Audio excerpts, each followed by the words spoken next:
Hello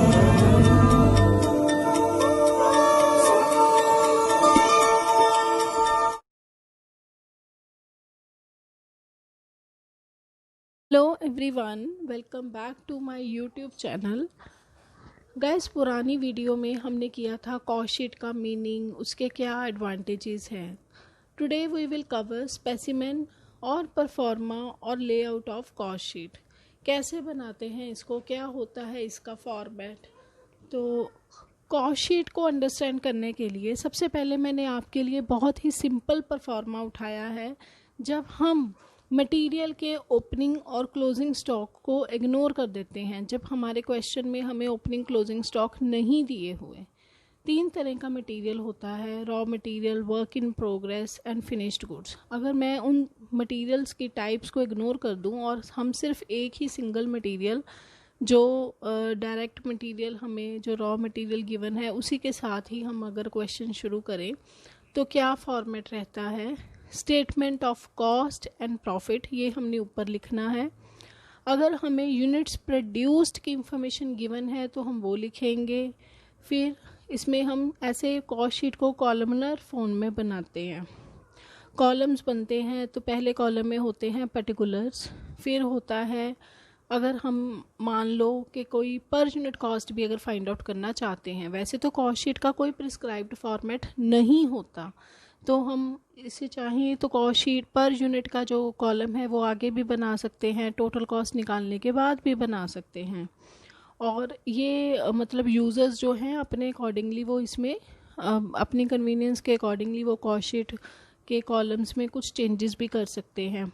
generally cost sheet में 2 तरह के ही कॉलम बनते हैं, एक होता है टोटल कॉस्ट का और पर यूनिट कॉस्ट का। बाकी क्योंकि हमें बहुत सारी आइटम्स को एडलेस करना होता है, तो उनके कैलकुलेटिव वर्क के लिए ये बीच में एक एक्स्ट्रा कॉलम क्रिएट किया जाता है, दैट इज़ कॉल्ड डिटेल्स। तो इस तरह से मेन हमने डिटेल्स, जहाँ हम सारा एडलेस करेंगे वहाँ से हमारी टोटल कॉस्ट आ जाएगी। टोटल कॉस्ट से हम पर यूनिट कॉस्ट कैलकुलेट कर सकते हैं। तो देखो कैसे बनती है कॉस्ट शीट। सबसे पहले हम इसमें लेते हैं, हमने जितने भी, जैसे हमने डिस्कस किया कि कई तरह के एलिमेंट्स ऑफ कॉस्ट होते हैं, डायरेक्ट कॉस्ट होती है, इनडायरेक्ट कॉस्ट होती है, तो पहले हमने सारी डायरेक्ट कॉस्ट ही लेनी है। तो डायरेक्ट मटेरियल, डायरेक्ट लेबर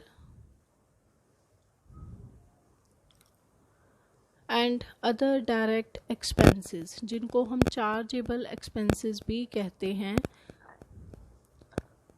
ये सारे खर्चों को हम ऐड जब कर लेते हैं तो आ जाती है prime cost. So first element क्या होता है कॉस्ट शीट का, क्या बनता है इसमें, क्या निकालते हैं हम, प्राइम कॉस्ट। तो इन तीनों को ऐड करके आ जाती है प्राइम कॉस्ट। इसमें हम ऐड करते हैं फैक्ट्री ओवरहेड्स को।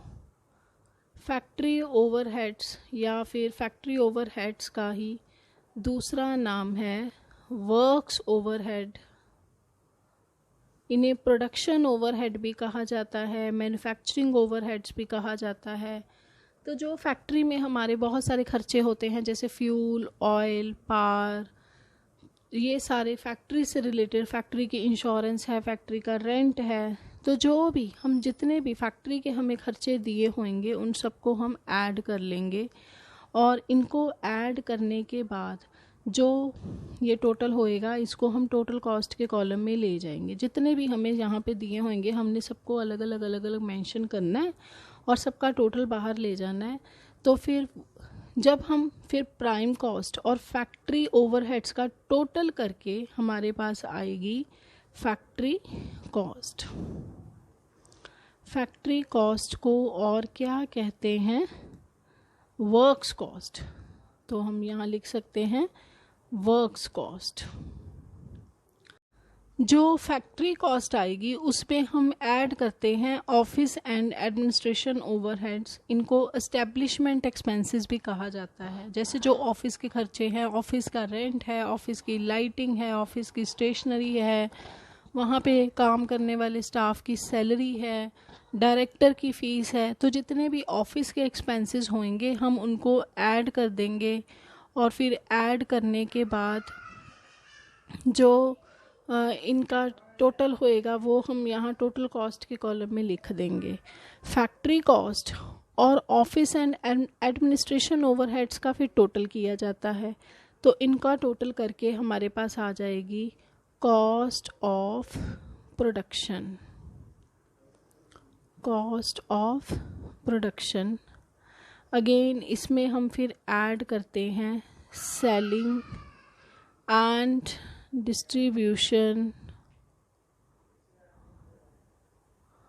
ओवरहेड्स।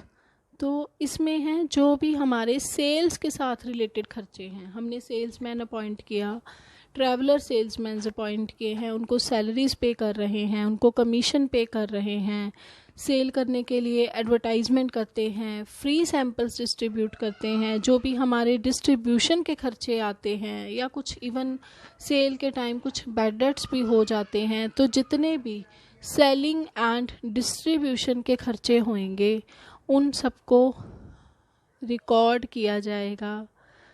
उनका टोटल करके हमने फिर इकट्ठा कर देना है, और जब इनको हम कॉस्ट ऑफ प्रोडक्शन में सेलिंग एंड डिस्ट्रीब्यूशन का टोटल करेंगे, ओवरहेड्स को ऐड करेंगे, तो ये हमारे पास आ जाएगी कॉस्ट ऑफ सेल्स। अब जैसे हमने डिस्ट्रीब्यूशन में क्या पढ़ा हुआ है कि भी खर्चे कुछ हमारे डायरेक्ट होते हैं, कुछ इनडायरेक्ट होते हैं, तो पहले हमने क्या किया कि भी सारे ही डायरेक्ट खर्चों को ले लिया, डायरेक्ट खर्चों को ऐड किया तो प्राइम कॉस्ट आ गई।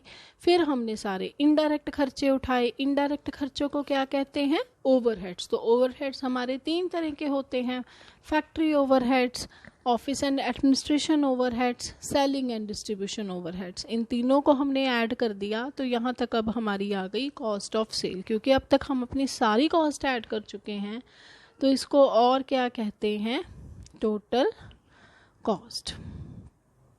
तो ये हमारे पास टोटल कॉस्ट का डाटा आ जाएगा। अगर तो हमें सिर्फ कॉस्ट डाटा की ही इंफॉर्मेशन अवेलेबल है, कोई सेल्स प्रॉफिट्स वगैरह की इंफॉर्मेशन नहीं गिवन, तो यहीं पे ही हमारी कॉस्ट शीट ख़त्म हो जाएगी। हम इसको क्लोज कर देंगे और इसके ऊपर बस लिख देंगे स्टेटमेंट ऑफ कॉस्ट। फिर हमने साथ में स्टेटमेंट ऑफ प्रॉफिट नहीं लिखना, हमने लिखना है स्टेटमेंट ऑफ कॉस्ट।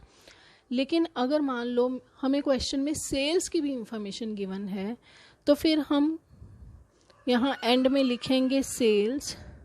सेल्स का यहाँ पे जो भी है सेल्स के डाटा को रिकॉर्ड करेंगे।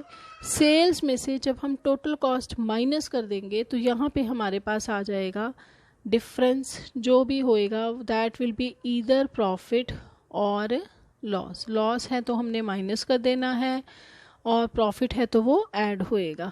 तो ये हमारा प्रॉफिट या लॉस जो भी है वो निकल आएगी balancing figure. So this is the simple format of cost sheet, जो कि एक कॉमन अंडरस्टैंडिंग के लिए बहुत ज़रूरी है, जो हमारे माइंड में होनी चाहिए। क्योंकि हम अब कॉस्ट अकाउंटिंग कर रहे हैं, तो इतनी हमें नॉलेज होनी चाहिए कि भी पहले हमने सारे डायरेक्ट खर्चे उठाने हैं, उनको ऐड किया तो प्राइम कॉस्ट आ गई, उसमें फैक्ट्री के खर्चे ऐड किए तो फैक्ट्री कॉस्ट आ गई, उसमें ऑफिस के खर्चे ऐड किए तो कॉस्ट ऑफ प्रोडक्शन आ जाएगी, और उसमें हम selling and distribution overheads add करेंगे तो कॉस्ट ऑफ सेल आ जाएगी। तो this was the simple format of cost sheet. अब ये फॉर्मेट ऑफ कॉस्ट शीट तो अप्लाई होगा अगर हम इग्नोर कर देते हैं opening and closing stock of material को। बट अगर हमें मटेरियल के ओपनिंग क्लोजिंग स्टॉक गिवन है, तो उस केस में कॉस्ट शीट का क्या फॉर्मेट रहेगा, तो अब हम उसे कवर करेंगे।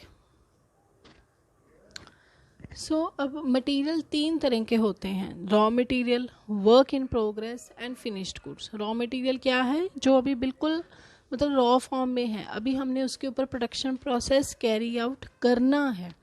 इसका ओपनिंग क्लोजिंग स्टॉक अगर गिवन हो, या फिर work in progress. Work in progress क्या है, अभी उसके ऊपर हमने प्रोसेसिंग शुरू कर दी है, वर्क इन प्रोग्रेस भी कहते हैं, वर्क इन प्रोसेस भी कहते हैं।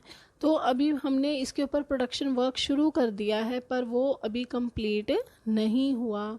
Then next is finished goods. Finished goods क्या हैं? जो फुली रेडी टू सेल हैं, अब हम उन्हें बेच सकते हैं। इनका ओपनिंग क्लोजिंग अगर हो तो उस केस में हमारा कॉस्ट शीट का क्या परफॉर्मा रहेगा। तो उसके लिए हमें पहले देखना है कि इनका हमने ट्रीटमेंट कहाँ कहाँ करना है। जो रॉ मटेरियल होता है उसको हम कंसीडर करते हैं डायरेक्ट मटेरियल की तरह, तो हम before calculation of prime cost ही इसको डालते हैं। जो वर्क इन प्रोग्रेस है, क्योंकि ये अभी फैक्ट्री में इसके ऊपर काम चल रहा है, तो इसका हम फैक्ट्री कॉस्ट के साथ, इसका मतलब कह लो कि आप प्राइम कॉस्ट से पहले इसका हम करते हैं फैक्ट्री कॉस्ट के साथ, फैक्ट्री ओवरहेड्स के साथ हम इसका ट्रीटमेंट करते हैं वर्क इन प्रोग्रेस का।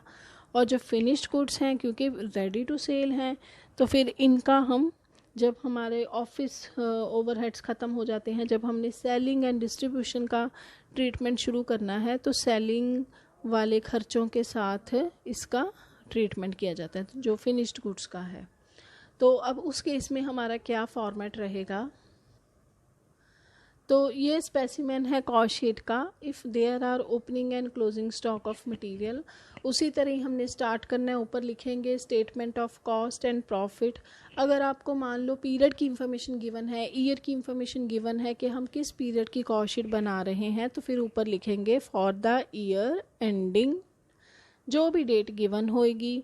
अगर आपको यूनिट्स प्रोड्यूस्ड की इंफॉर्मेशन गिवन है कि उस पर्टिकुलर पीरियड में कितने यूनिट्स पैदा किए, प्रोड्यूस किए, तो उनकी इंफॉर्मेशन हम यहाँ पर ऊपर रिकॉर्ड कर देंगे। फिर अगेन वही कॉलम्स बनेंगे, पर्टिकुलर्स का हमने डिटेल का कॉलम बनाना है, टोटल कॉस्ट का कॉलम बनाना है, एंड पर यूनिट अगर if it is required. Then अब कैसे बनेगा ये, तो क्योंकि अब हमने opening closing stock of material भी कंसीडर करने हैं, तो इसमें हम रॉ मटेरियल कंज्यूम्ड निकालते हैं।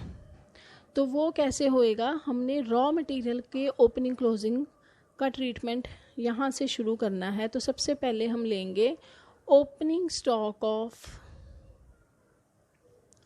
रॉ मटेरियल, जिसमें हम आगे ऐड करेंगे परचेजेस ऑफ रॉ मटेरियल। ये जो हमने परचेजेस लेनी है वो नेट परचेजेस लेनी है। दैट मीन्स अगर कोई रिटर्न्स वगैरह हुई तो उसे हमने पहले ही माइनस कर देना है। तो अगर परचेजेस में से कोई भी रिटर्न्स होती हैं तो वो लेस करके लेनी है। अगेन इसमें फिर हम ऐड करेंगे जो भी हमें परचेज़ करने में खर्चा हुआ, गुड्स को लाने में, मटेरियल को लाने में, कैरिएज, इनवर्ड, और कोई हमारी फ्रेट इनवर्ड है तो वो ऐड कर देंगे। कोई भी और जो भी गुड्स के रॉ मटेरियल के परचेज़ करने के साथ रिलेटेड कोई भी एक्सपेंडिचर है उसे हमने ऐड कर देना है। फिर इसमें से हम माइनस करते हैं closing stock of raw material. तो ओपनिंग ऐड करना है, उसमें परचेजेस ऐड करनी है और क्लोजिंग स्टॉक माइनस कर देना है। तो यहाँ से हाँ, अगर आपको मान लो स्क्रैप भी गिवन हो। अब स्क्रैप क्या होता है, स्क्रैप दो तरह का होता है। एक स्क्रैप तो हो सकता है रॉ मटेरियल में निकल रहा है, एक स्क्रैप हो सकता है जो फैक्ट्री में निकल रहा है। अगर रॉ मटेरियल के साथ रिलेटेड स्क्रैप हुआ तो उसको भी बेच के जो पैसे आए उसको भी हमने माइनस करना है, sale of scrap if it is relating to raw material. तो ये सारा कुछ लेस करके हमारे पास नेट फिगर आ जाएगी रॉ मटेरियल कंज्यूम्ड। तो जब हमारे पास ओपनिंग क्लोजिंग स्टॉक नहीं था तब हम सीधा क्या डालते थे, डायरेक्ट मटेरियल। अब हम क्या डालेंगे, रॉ मटेरियल कंज्यूम्ड।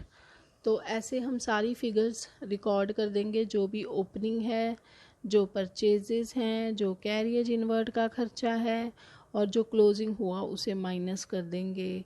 कोई सेल ऑफ स्क्रैप है तो उसे माइनस कर देंगे। तो फिर जो भी नेट फिगर होएगी that will be our raw material consumed. इसमें अगेन वैसे ही हम ऐड करेंगे डायरेक्ट लेबर। इस डायरेक्ट लेबर को क्या कहा जाता है? वेजेस।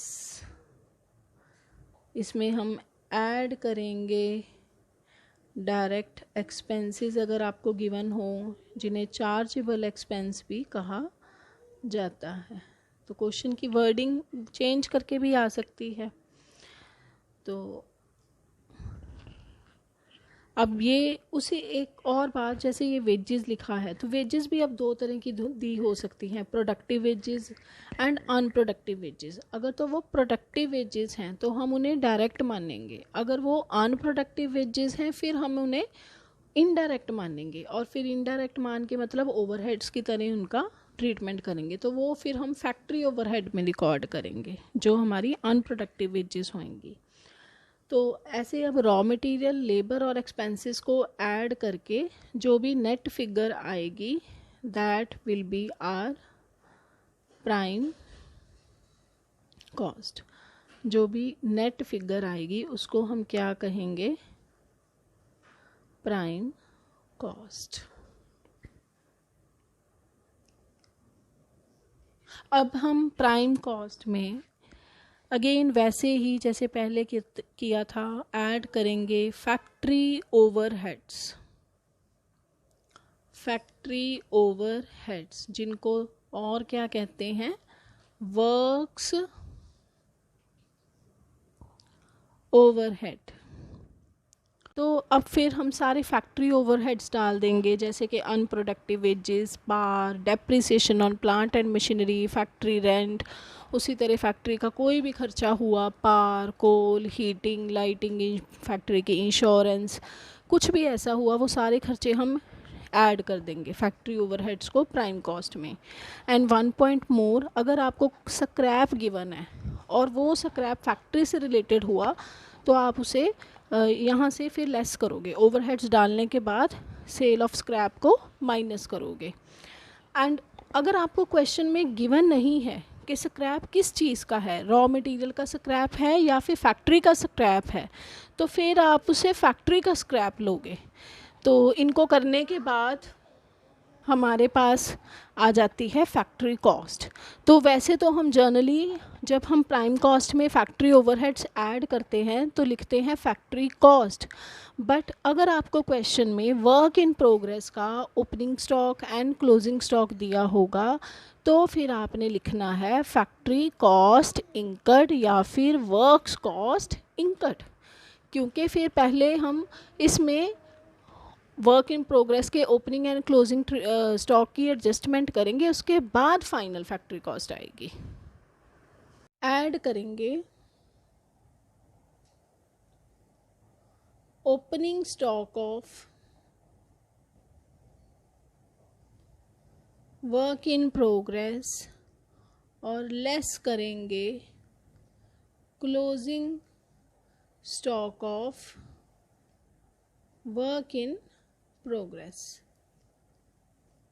तो जो भी फैक्ट्री कॉस्ट इंकर्ड आएगी उसमें हमने ऐड किया ओपनिंग स्टॉक और माइनस किया क्लोजिंग स्टॉक। तो ये जो भी अब आएगा आपके पास that net data will be your factory cost. ये सारा कुछ ऐड लेस करने के बाद अब जो आएगा वो होएगी फैक्ट्री कॉस्ट। इस फैक्ट्री कॉस्ट में हम ऐड करते हैं ऑफिस एंड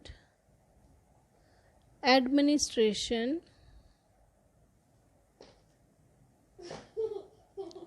ओवरहेड्स को। तो जो भी ऑफिस के खर्चे होते हैं जैसे कि salary of office staff,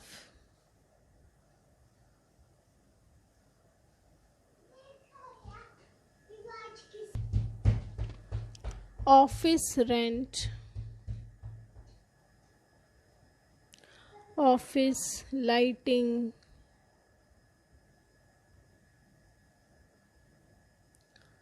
printing and stationery,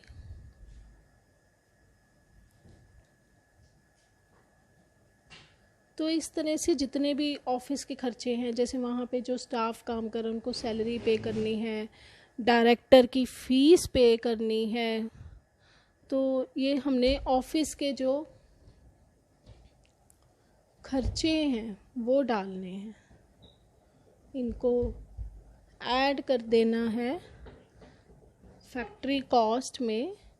तो ये हमारे पास आ जाएगी कॉस्ट ऑफ प्रोडक्शन।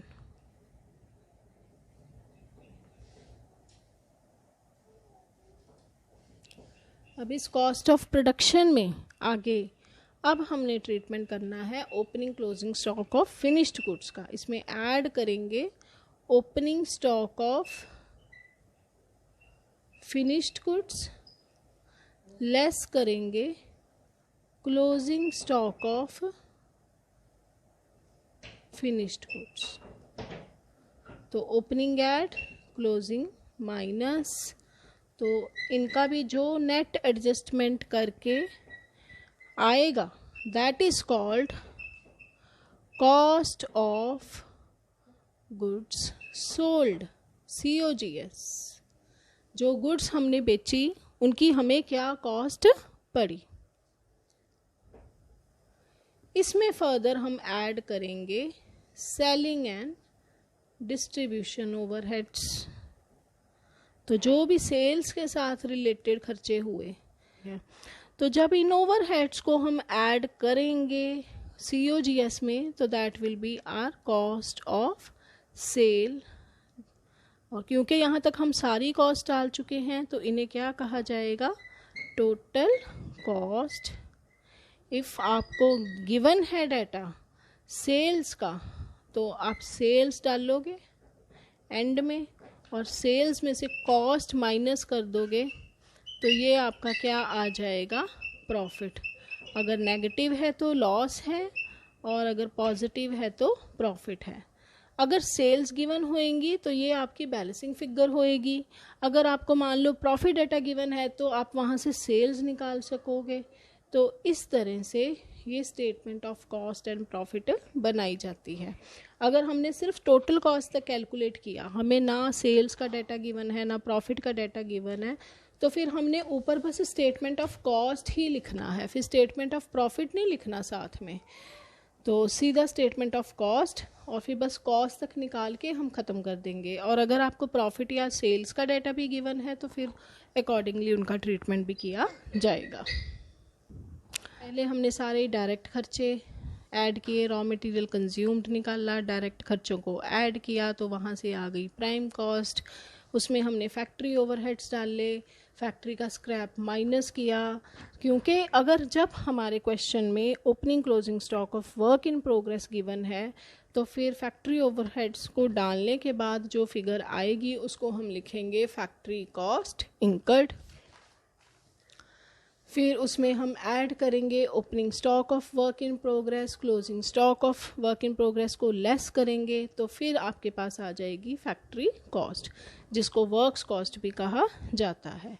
इसमें हम फिर ऐड करेंगे ऑफिस एंड एडमिनिस्ट्रेशन के खर्चे, तो यहाँ से आ जाएगी कॉस्ट ऑफ प्रोडक्शन, जिसमें फर्दर हम ऐड करेंगे opening stock of finished goods minus करेंगे closing stock of finished goods, तो ये आ जाएंगी cost of goods sold. Again इसमें हम ऐड करेंगे सेलिंग एंड डिस्ट्रीब्यूशन ओवरहेड्स, तो ये आ जाएगी कॉस्ट ऑफ सेल्स, जहाँ से हम अपना या तो प्रॉफिट निकाल सकते हैं, और अगर प्रॉफिट डेटा गिवन हो तो सेल्स भी कैलकुलेट की जा सकती हैं। तो ये आज की वीडियो में हमने सारा कॉस्ट शीट का ही परफॉर्मा किया, उसका फॉर्मेट किया कि जब आपको closing stock opening stock given हो तो कैसे बनानी है, जब ना गिवन हो तो कैसे बनानी है। बाकी कुछ आइटम्स ऐसी होती हैं जिनको हमने कॉस्ट शीट में बिल्कुल नहीं डालना होता, तो वो सारी चीज़ें भी हम अब नेक्स्ट वीडियो में करेंगे, और उस मैं आपको ओवरहेड्स की लिस्ट भी प्रोवाइड कर दूँगी। अगर अभी कोई डाउट रह गया हो इसके फॉर्मेट में तो आप कमेंट सेक्शन में पूछ सकते हैं, and accordingly we will start with doing some practical questions. Thank you. Please like, share and subscribe.